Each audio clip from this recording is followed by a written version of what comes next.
नमस्कार, संवाद लाईव्ह टीव्हीमध्ये आपलं स्वागत। राज्यातील महत्त्वाच्या बातम्यांचा वेगवान आढावा संवाद सुपरफास्ट। कोल्हापूरला पाठवलेली 32 लाखांची दारू चालक आणि मालकाने परस्पर लांबवल्याचा प्रकार घडला असून या प्रकरणी 3 आरोपींविरुद्ध सिडको MIDC पोलीस ठाण्यात गुन्हा दाखल करण्यात आलाय। या प्रकरणी नंदकिशोर सिन्हा यांनी तक्रार दाखल केली आहे।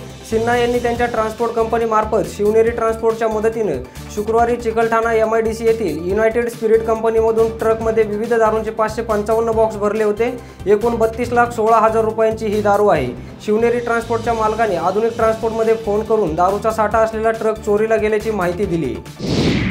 सहाय्यक पोलीस निरीक्षक अश्विनी बिद्रे या बेपत्ता असल्याची तक्रार दाखल असूनही ठाणे येथून वर्ध्याला बदली झाल्याचा आदेश पोलीस प्रशासनाने काढलाय। विशेष म्हणजे बिद्रे हजर नसतानाही त्यांना ठाण्यातून कार्यमुक्त करून त्यांची कागदपत्रे वर्ध्याला पाठवण्यात आली। संशयित अभय कुरुंदकर याला वाचवण्यासाठी वरिष्ठ पोलीस अधिकारी संगनमताने बदलीचा आदेश काढल्याचा आरोप अश्विनी बिद्रे यांच्या कुटुंबियांनी केला आहे। पुण्यातील ताडीवाला रोड भागात भीषण हत्याकांड करण्यात आले।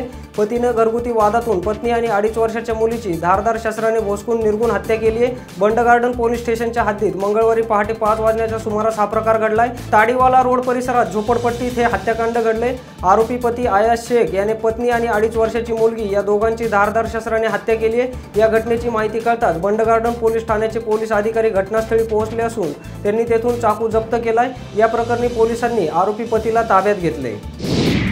श्रीरामपूर शहरातील महिलेचा खून करून एका तरुणाने स्वतः आत्महत्या केल्याची घटना घडली आहे। नीता हौशराम गोरडे वय 42 वर्ष असं खून झालेल्या महिलेचं नाव असून गणेश राधाकृष्ण दळवी वय 31 वर्ष असं आत्महत्या केलेल्या तरुणाचं नाव आहे। शनिवारी संध्याकाळी या दोघांमध्ये वाद झाले। भांडणादरम्यान आरोपी गणेश याने नीतावर लोखंडी सुरीने वार केले। तिच्या हात पाय पोटावर जबर जखमा झाल्या। सुरीचा घाव उर्मी लागल्याने तिचा जागेवरच मृत्यू झाला। नीताचा मृत्यू झाल्याचे पाहून गणेशने त्याच सुरीने स्वतःच्या अंगावर वार केले तसेच हाताची नस कापून आत्महत्या केली आहे। आडगाव शिवारातील स्मशानभूमीजवळ असलेल्या एका ओहळजवळ आज सकाळी मृत अवस्थेत बिबट्या आढळून आल्याने एकच खळबळ उडाली आहे। या बिबट्याच्या अंगावरची कातडे काढण्याचा प्रयत्न केला आहे। बिबट्याच्या मृत्यूचे खरे कारण शवविच्छेदन अहवालानंतर स्पष्ट होईल असं वन विभागाच्या सूत्रांनी सांगितले। मृतदेहावर कोठेही जखम नसून केवळ पाठीवरून काही प्रमाणात कातडी गायब झाल्याचं दिसतंय। त्यामुळे अंधश्रद्धेपोटी बिबट्याचा बळी दिला असावा अशी दाट शक्यता सध्या व्यक्त केली जाते। केडगाव हत्याकांडातील प्रमुख आरोपी असलेला संदीप कोतकर याच्या पोलीस कोठडीत आज वाढ करण्यात आली आहे। संदीप कोतकर याची पोलीस कोठडीत मुदत संपल्यानंतर न्यायालयात हजर करण्यात आलं होतं। त्यावेळी CIDच्या वतीने न्यायालयामध्ये बाजू मांडण्यात आली। CIDने यावेळेला संदीप कोतकर याने हत्या घडण्यापूर्वी फोन केला होता याची कबुली दिली आहे। मात्र फोनवर काय बोलणं झालं याबाबत अद्याप माहिती मिळालेली नाही।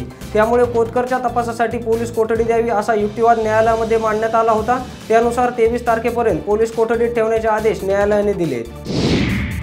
ST बसच्या पुढील चाकाखाली सापडून शाळकरी मुलीचा जागीच मृत्यू झाल्याची घटना आज सकाळी 7च्या सुमारास डेबेवाडी कराड मार्गावर गुढे गावाजवळ घडली आहे। समृद्धी भरत कदम वय 15 वर्ष असं मृत मुलीचं नाव आहे। आज सकाळी शाळेत जाताना हा अपघात घडला आहे। समृद्धी ही तळमावले येथील श्री वाल्मिकी विद्या मंदिरात 10वीच्या वर्गात शिकते। आज सकाळी ती नेहमीप्रमाणे शाळेत जाण्यासाठी मैत्रिणींसोबत गावाजवळच्या बस थांब्याजवळ आली होती। त्यावेळी डेबेवाडीहून कराडकडे निघालेली कराड आगाराची बस पकडताना ती बसच्या चाकाखाली चिरडली आणि तिचा जागीच मृत्यू झाला आहे।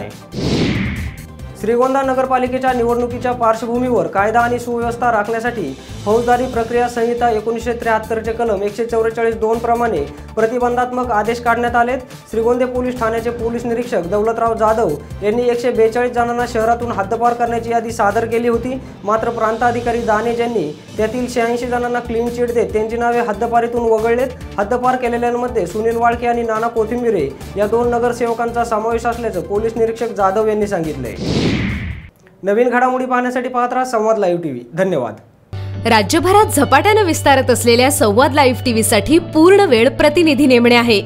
शिरूर श्रीगोंदा पारनेर साठी पूर्ण वेळ 1 प्रतिनिधी, आंबेगाव खेड जुन्नर साठी पूर्ण वेळ 1 प्रतिनिधी, बारामती इंदापूर दौंड साठी पूर्ण वेळ 1 प्रतिनिधी, मुळशी मावळ हवेली साठी पूर्ण वेळ 1 प्रतिनिधी, पुणे शहर आणि हडपसर साठी पूर्ण वेळ 1 प्रतिनिधी, पिंपरी चिंचवड भोसरी साठी पूर्ण वेळ 1 प्रतिनिधी, अहमदनगर शहर आणि नगर दक्षिण साठी पूर्ण वेळ 1 प्रतिनिधी, औरंगाबाद शहर आणि जिल्ह्यासाठी पूर्ण वेळ 1 प्रतिनिधी, वृत्तपत्र क्षेत्रातील अथवा कोणत्याही माध्यमातील किमान 2 वर्षांचा अनुभव आवश्यक, स्वतःचा कॅमेरा आणि दुचाकी असावी, आपल्या भागातील राजकीय, सामाजिक आणि परिसराचं संपूर्ण ज्ञान आवश्यक। इच्छुकांनी आपला संपूर्ण बायोडेटा संवादtv@gmail.com वर पाठवावेत आणि मुलाखतीसाठी समक्ष भेटावं। अधिक माहितीसाठी 96 65 992 992 या क्रमांकावर आजच संपर्क करा।